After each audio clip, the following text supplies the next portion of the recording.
Hello friends, मैं प्रभुदयाल यादव एक बार फिर से आप सभी का स्वागत करता हूं अपने यूट्यूब चैनल देव क्लासेज में। दोस्तों, पिछले वीडियो में हमने कक्षा 8 की प्रश्नावली 2.2 के 4 प्रश्न देख लिए थे। आज के वीडियो में हम शुरू करते हैं प्रश्न नंबर 5 से। देखिए दोस्तों, तो शुरू करते हैं आज का वीडियो। तो पहले क्वेश्चन नंबर 5 है, दो संख्याओं का अनुपात 5:3 है। यदि उनमें अंतर 18 का हो तो संख्या ज्ञात कीजिए। तो देखिए दोस्तों, इस सवाल को हल करने का सीधा सा तरीका है कि जो हमें अनुपात दिया गया है उसे हम संख्या मान लेंगे, चर के साथ गुणा करके उसको संख्या मान लेंगे। जैसे मान लो यहाँ हमें 5 दिया है, तो 5 को हम कोई भी चर लेके उससे गुणा करके संख्या मान लेंगे। जैसे मैंने मान लिया x, चर ले लिया x, तो मैं x को 5 से गुणा करके इसको संख्या मान लूंगा, तो मेरी संख्या हो जाएगी 5x और दूसरी संख्या हो जाएगी 3x। तो देखिए दोस्तों, जिसका हल माना पहली संख्या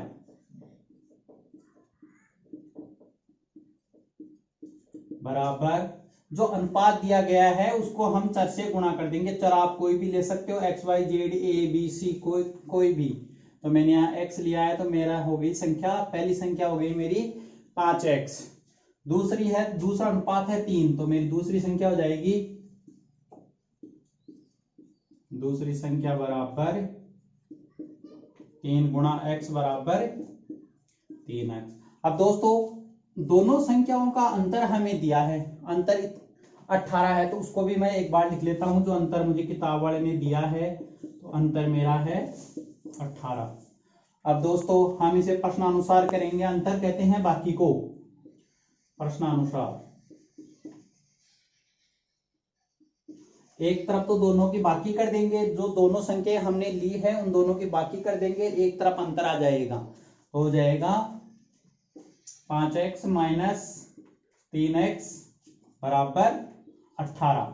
तो 5x में 3x की बाकी करें तो दोस्तों बचता है 2x बराबर हो जाएगा 18। x का मान निकालेंगे तो 18 में हम 2 का भाग दे देंगे, x बराबर हो जाएगा 9। अब x चर का मान आ गया, चर का मान हो गया 9। x हमने जो चर माना था उसका मान हो गया 9। तो अब 9 को, और यहाँ 5x है, 5 गुणा x है, तो x का मान 9 है। 9 इसका मतलब 9 और 5 को गुणा करेंगे तो पहली संख्या आ जाएगी। तो हमारी पहली संख्या हो जाएगी, पहली संख्या बराबर 5 इंटू 9। 9 दोस्तों चर का मान है, यहाँ 5 गुणा x है और x का मैंने मान ज्ञात कर लिया 9 है, तो 5 गुणा 9 बराबर हो जाएगा 45। और दूसरी संख्या हो जाएगी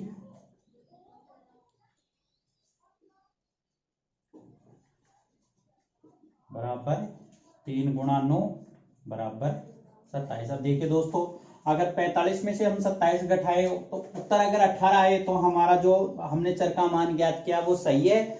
अगर 45 में 27 घटाने पर 18 नहीं आता है तो हमारा उत्तर गलत है। तो दोस्तों मैं यहां कर रहा हूं, देखिए 45 इसमें से माइनस करने हैं मुझे 27, तो 5 में से 7 कम नहीं होते, 15 में 7 कम हो गए तो 8, और यहाँ 3 में से 2 कम हुआ तो 1। तो दोस्तों आ गया 18। मतलब हमारा चर का मान जो हमने ज्ञात किया है वो बिल्कुल सही है।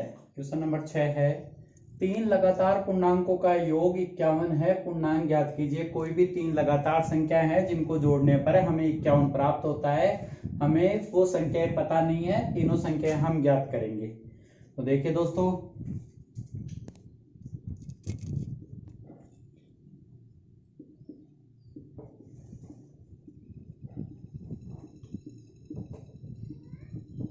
जो मेरा पहला पूर्णांक है या जो मेरी पहली संख्या है वो x है।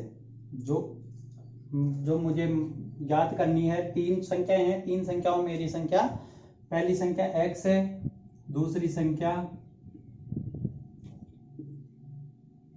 दूसरा पूर्णांक है वो हो जाएगा मेरा x प्लस 1, यानी लगातार है। जैसे गिनती में 1 2 3 4 है, उनमें से कोई भी, जैसे 2 3 4 है या 1 2 3 है, कोई भी तीन संख्या है वो लगातार है, तो पहली मेरी x हो गई, तो दूसरी हो जाएगी x प्लस 1 और तीसरी हो जाएगी तीसरा पूर्णांक है वो हो जाएगा x प्लस 2। तो देखिए दोस्तों, जो मैंने पहला पूर्णांक माना था वो x है, दूसरा पूर्णांक हो गया x प्लस 1 और तीसरा पूर्णांक हो गया x प्लस 2।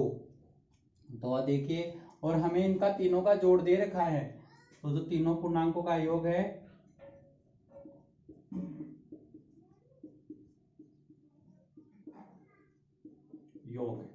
बराबर 51 हमें प्रश्न में दिया गया है। तो दोस्तों, अब हम प्रश्नानुसार करके एक तरफ तो तीनों पूर्णांक लिख लेंगे जो हमने माने हैं, और एक तरफ उनका जोड़ लिख देंगे। तो एक हो जाएगा x प्लस, तीनों का जोड़ करना है इसलिए प्लस, फिर दूसरा पूर्णांक है x प्लस 1 और तीसरा पूर्णांक है मेरा x प्लस 2। तीनों को मैंने एक तरफ जोड़ दिया, एक तरफ तीनों का जोड़ बराबर 51।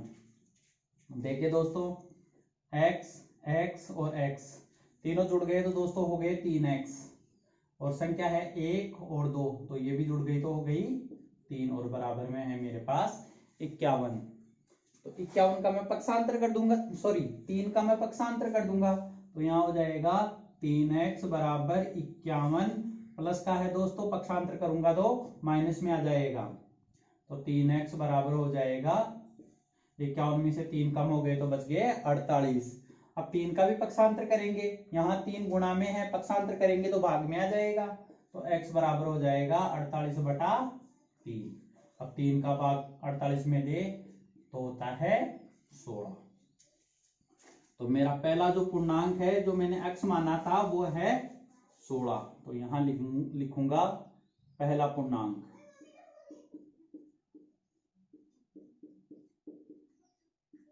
बराबर जो x माना था, x का मान यह मेरे पास आ गया। अब देखिए दोस्तों, दूसरा पूर्णांक है x प्लस 1, तो दूसरा पूर्णांक हो जाएगा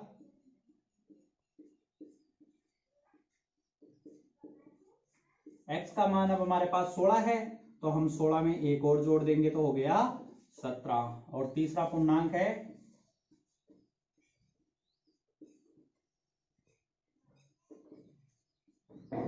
x प्लस 2, x का मान आ गया 16, तो 16 प्लस 2 बराबर हो गया 18। तो वो तीन लगातार पूर्णांक है, वो 16, 17 और 18 है। देखिए दोस्तों, 16, 17 और 18 तीनों को जोड़े तो 51 होता है क्या,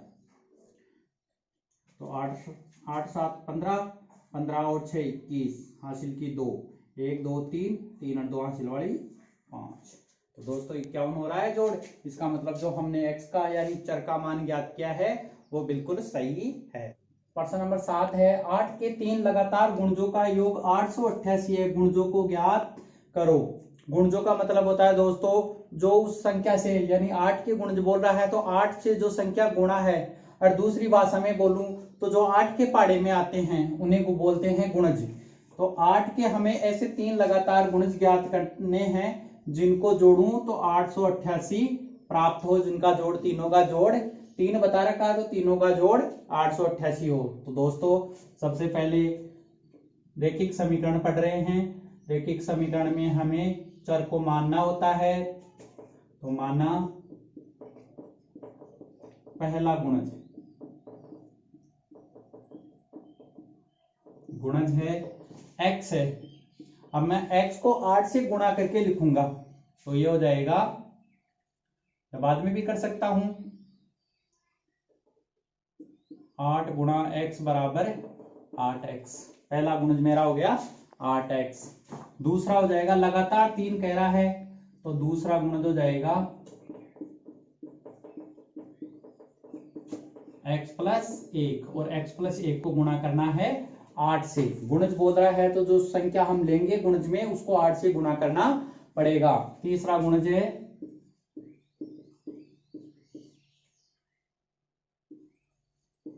वो हो जाएगा x प्लस 2। x प्लस 2 को भी हम क्या करेंगे, 8 से गुणा कर देंगे। तो पहला गुणज हो गया मेरा 8x, दूसरा हो गया 8 गुणा x प्लस 1, और तीसरा हो गया 8 गुणा x प्लस 2। तो तीनों का जोड़ कह रहा है दोस्तों,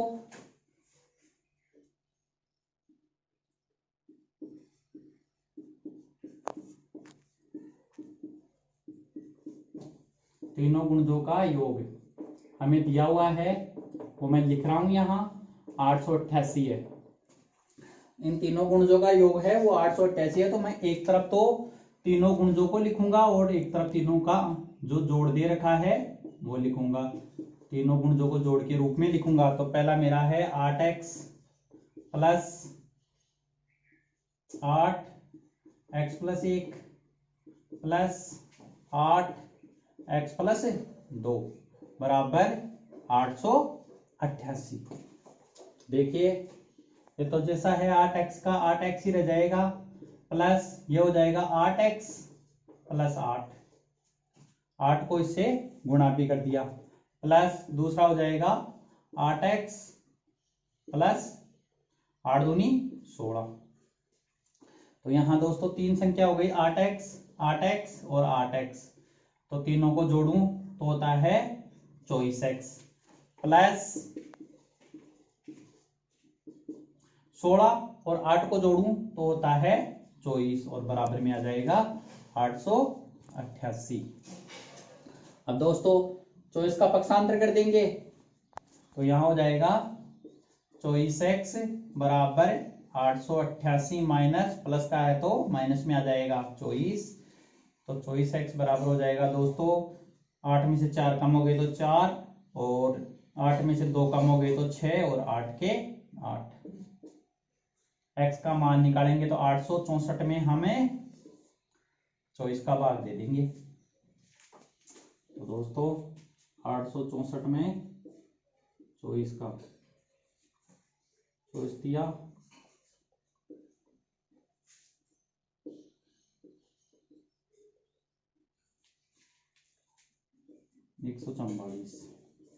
दोस्तों 24 का भाग 864 में जाता है 36 बार। तो x बराबर अपना हो गया, x बराबर हो गया 36। अब 36 को हमें गुणा करना है, पहला गुणज माना था वो 8x है, तो 36 को हमें गुणा करना है 8 से, या ऐसे भी लिख सकते हैं 8 गुणा 36। यहां लिखूंगा पहला गुणज,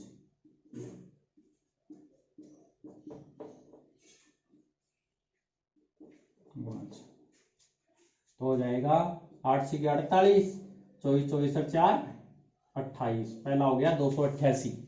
अब दूसरा हो जाएगा x प्लस 1 यानी दूसरा गुणज बराबर 8, x की जगह लिखेंगे 36 और प्लस 1, तो 36 और 1 हो गया दोस्तों 37, 37 को गुणा कर देंगे 8 से तो आ जाएगा 8 7 56, 24 24 और 5 29, 296। और तीसरा गुणज, तीसरा गुणज है दोस्तों 8 गुणा x प्लस 2, तो x की जगह तो रखेंगे हमें 36 और उसमें जोड़ देंगे 2, तो 36 और 2 हो गए 38, तो 38 को गुणा कर देंगे 8 से, तो हो गए 8 1 64, 24 24 और 6 30। तो पहला गुणज हो गया दोस्तों मेरा 288, दूसरा हो गया 296 और तीसरा हो गया 304। देखें तीनों का जोड़ देके 288 ये 888 आता है कि नहीं, तो 288 प्लस 296 और 304, 8 से 14 14 4 18, 17 और 1 18, 2 2 4 4 3 7 7 और 1 8। तो दोस्तों अपना जो हमने चर का मान ज्ञात किया है x का मान 36 बिल्कुल करेक्ट आंसर है। प्रश्न नंबर 8 है, 3 लगातार पूर्णांकों को बढ़ते क्रम में लेकर उन्हें क्रम से 2 3 और 4 से गुणा कर योग करने पर योगफल 76 प्राप्त होता है, तीनों पूर्णांक ज्ञात कीजिए। तो दोस्तों पहले हमें पूर्णांक लेने हैं बढ़ते क्रम में। तो पहला मेरा पहला पूर्णांक हो जाएगा, माना पहला पूर्णांक बराबर x, दूसरा हो जाएगा दूसरा पूर्णांक x प्लस 1 और तीसरा पूर्णांक हो जाएगा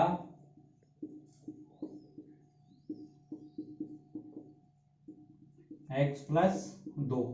अब आगे कह रहा है क्रम से उन्हें 2, 3 और 4 से गुणा करना है। तो पहले पूर्णांक को 2 से गुणा करना है, दूसरे पूर्णांक को 3 से गुणा करना है और तीसरे पूर्णांक को 4 से गुणा करना है। तो लिख देंगे दोनों को, पूर्णांकों को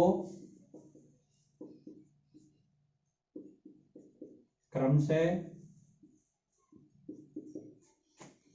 2, 3 और 4 से गुणा करने पर। ठीक है दोस्तों, तब 2 से गुणा करेंगे तो पहला पूर्णांक बन जाएगा, पहला पूर्णांक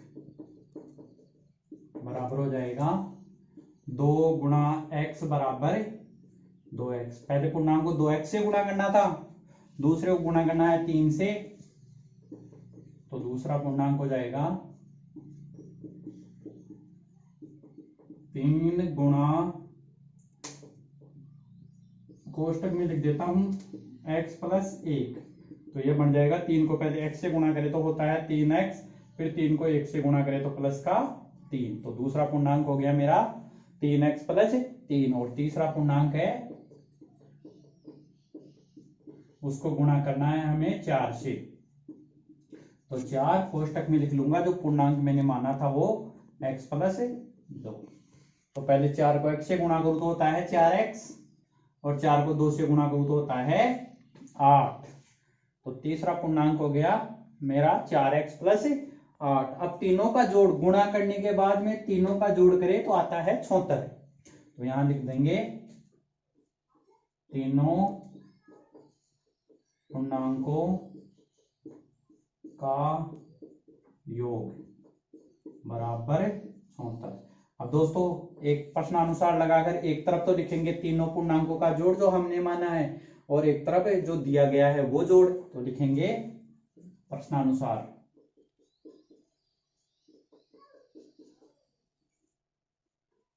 2x plus 3x plus 3 plus 4x plus 8 और बराबर में लगा दूंगा दोस्तों 76। देखिए 2x में 3x जोड़े तो हो गए 5x और 5x में जोड़ दे 4x तो हो गया 9x।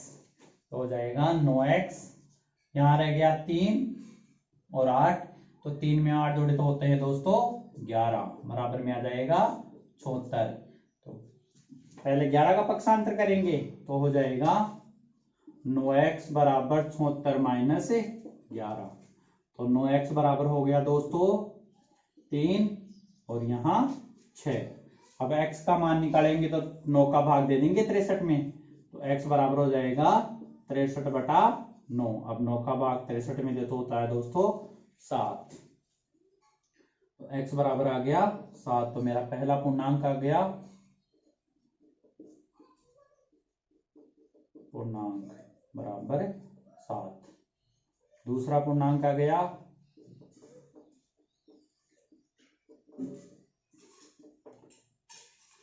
x प्लस 1 यानी 7 प्लस 1 बराबर हो गया 8 और तीसरा पूर्णांक हो गया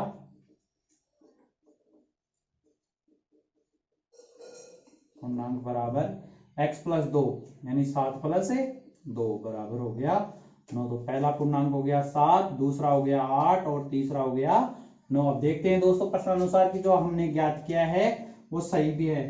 पहले पूर्णांक को करना है 2 से गुणा, दूसरे पूर्णांक को करना है 3 से गुणा और तीसरे पूर्णांक को करना है 4 से गुणा। तो पहले का हो गया 14, दूसरे का हो गया 24 और तीसरे का हो गया 36। अब तीनों का जोड़ अगर 76 आता है तो ठीक, नहीं तो गलत है, हो गया सवाल।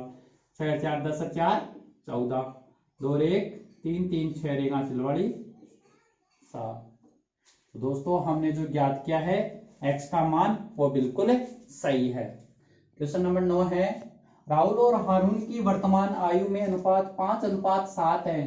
4 वर्ष बाद उनकी आयु का योग 56 वर्ष हो जाएगा। उनकी वर्तमान आयु ज्ञात करो। तो दोस्तों ऐसा प्रश्न पहले भी आया था अनुपात वाला। तो जो हमें अनुपात दिया गया है उन्हें ही हम संख्या मान लेंगे चर से गुणा करके। तो जहां मेरे पहले हो जाएगी राहुल की वर्तमान आयु, हल हो जाएगा राहुल की वर्तमान आयु बराबर 5x। जो संख्या है, जो अनुपात है, उसको मैं चर से गुणा करके यहां लिख दिया। 5 को x से गुणा करूं तो बनता है 5x। तो वो राहुल की वर्तमान आयु हो जाएगी। जो अनुपात दिया गया है उसी को हमें चर से गुणा करके लिख देंगे। अब दूसरा है हारून। हारून की वर्तमान आयु बराबर हो जाएगी, हारून का अनुपात है 7, तो 7 को x से गुणा करेंगे तो हो जाएगा 7x। अब 4 वर्ष बाद मान लो राहुल वर्तमान में 4 वर्ष का है, तो 4 साल बाद में ज्ञात करेंगे तो वो 8 साल का हो जाएगा।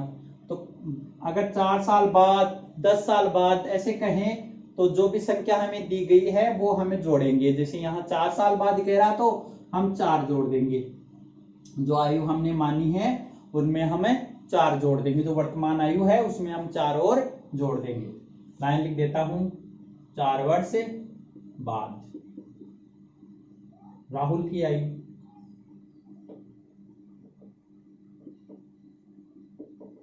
4 वर्ष बाद राहुल की आयु वर्तमान में वो 5x का है, तो 4 साल बाद में वो हो जाएगा 5x प्लस 4। अब चर नहीं होता तो हम जोड़ के बता दे, 5 और 4 हो गए 9, लेकिन 7 चर लगा हुआ है इसलिए ये संख्या इसमें नहीं जुड़ेगी। दूसरा है हारून। हारून की आयु हो जाएगी 7x है वर्तमान, तो 7x में हम जोड़ देंगे 4 और। अब 4 साल बाद दोनों की आयु का योग 56 होता है।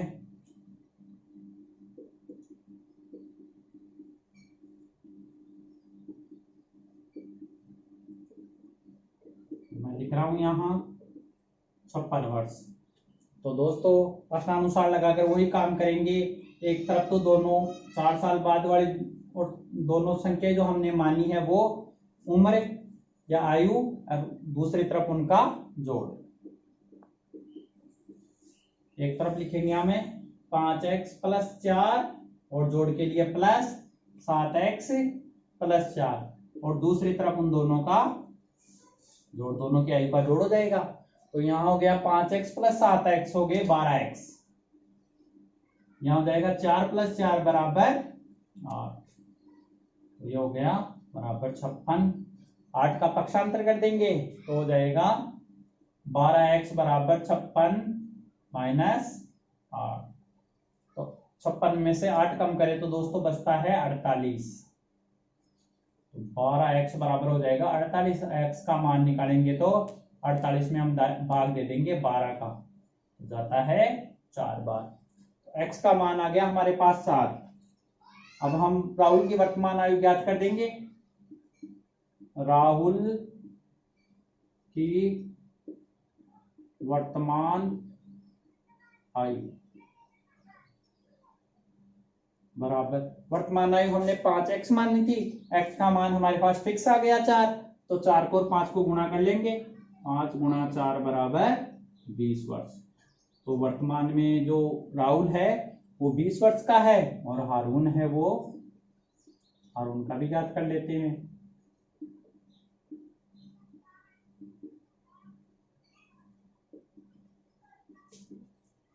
हारून के 7x, तो 7 और x की जगह लिखेंगे हम 4, तो 7 और 4 को गुणा करें तो होता है 28 वर्ष। तो दोनों की वर्तमान आयु है राहुल की तो 20 वर्ष है और इसकी 28 वर्ष है। अब 4 साल बाद में हारून, तो ये राहुल तो हो जाएगा 24 साल का और हारून हो जाएगा 32 का। दोनों का जोड़ 56 होता है क्या, 4 2 6 और 3 8 2 5 हो गया 56। जो हमने ज्ञात किया है चर का मान वो बिल्कुल सही है। प्रश्न नंबर 10 है, किसी कक्षा में बालक और बालिकाओं की संख्या में अनुपात 7:5 है। यदि बालकों की संख्या बालिकाओं की संख्या से 8 अधिक है तो कक्षा में कुल कितने विद्यार्थी है। तो दोस्तों इसमें हमें कक्षा के विद्यार्थी ज्ञात करने हैं। तो इसमें हमें तो बालक और बालिकाओं की संख्या ही पता नहीं है, तो सबसे पहले बालक और बालिकाओं की संख्या ज्ञात करेंगे और फिर दोनों को जोड़ेंगे, तब कक्षा के विद्यार्थियों की संख्या हमें पता चलेगी। और दोस्तों इसमें एक चीज और है कि जो बालक है वो बालिकाओं से 8 अधिक है। तो दोस्तों इस प्रश्न को सही करने का सीधा सा तरीका यही है कि जो संख्या दी गई है, जैसे बालक अधिक है बालिकाओं से, तो हम इसे बालिकाओं में ही जोड़ेंगे। जैसे शुरू करता हूं मैं इसे। पहली बात तो हमें अनुपात दिया गया है, हम अनुपात को ही संख्या मानेंगे। तो बालकों की संख्या तो हो जाएगी दोस्तों, बालकों की संख्या बराबर 7x और बालिकाओं की संख्या हो जाएगी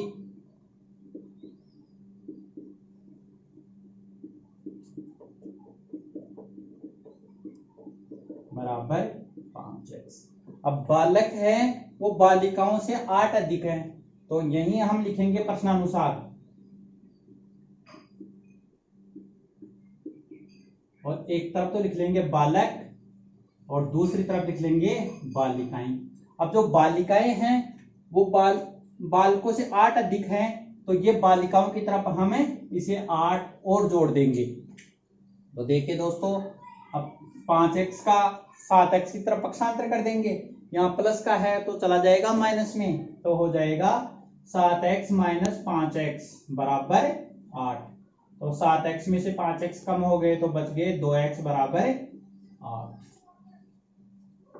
x का मान निकालेंगे तो हो जाएगा दोस्तों 8/2, x बराबर हो गया 4। तो हमारा चर है वो आ गया 4। अब बालकों की संख्या, अब चर से हम बालकों की संख्या ज्ञात कर लेंगे। चर आ गया तो बालकों की संख्या हो जाएगी 7 × 4 बराबर 28 और बालिकाओं की हो जाएगी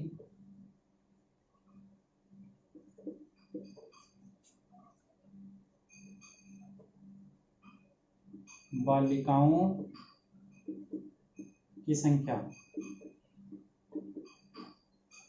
बराबर 5 × 4। 5x है तो 5 × 4 बराबर 20। देखिए दोस्तों, बालक 8 अधिक हैं तो देखिए यहाँ 20 है लड़कियां और लड़के हो गए 28।